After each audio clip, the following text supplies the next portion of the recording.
एक बुढ़िया थी भाई, वो बहुत पूजा पाठ करती थी, बहुत सेवा करती थी, जो भी घर में आता था उसको कभी भी भूखा नहीं जाने थे।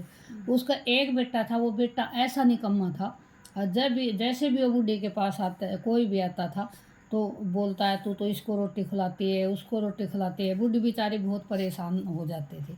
फिर भी बूढ़ी बेचारी कहती रही कोई बात नहीं, हुआ में तो सभी का साथ जाए। उसकी बहू थी ना, वो बहुत चुगलखोर थी बहुत, और उसके बेटे को बुढ़िया का न भड़का देती थी, अब तू तो कमा के लाता है और तेरी माता तो सब किमी औरों को भवा देती है।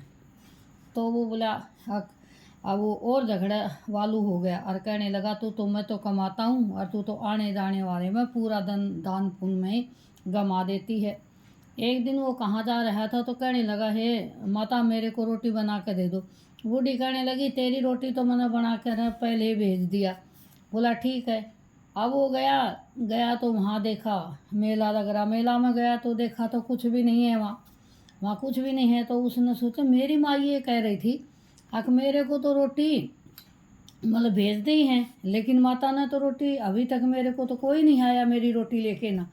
ऐसे करता करता और वो मंड के ऊपर जहाँ मेला लगता है वहाँ एक उसको वहाँ चढ़ गया, वहाँ गया तो वहाँ उसको एक घर दिखा।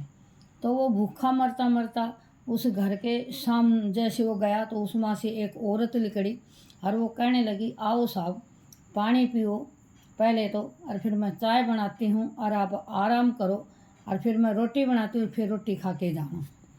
वो कहने लगा ठीक है। उसने बेचारी ने उसकी इतनी सेवा करी, इतनी सेवा करी उस गेस्ट की बहुत ज़्यादा।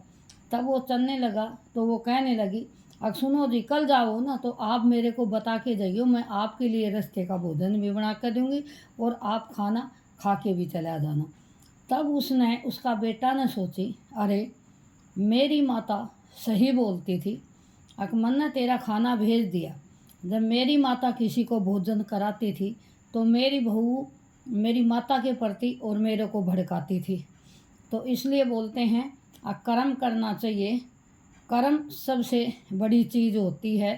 तो इसलिए उस दिन आके उसने बुढ़िया का बेटा ने और अपनी माँ का पैर पकड़ लिया, कहने लगा हे माता आज के बाद मैं किसी को भी भूखो पैसे को कभी अपना घर से खाली नहीं जाने दूंगा। उस दिन से बूढ़ी के अपनी औरत को कहने लगा सुनो भगवान अगर आज के बाद हमारा घर से कोई भूखा प्यासा गया तो मेरे से बुरा कोई नहीं होगा।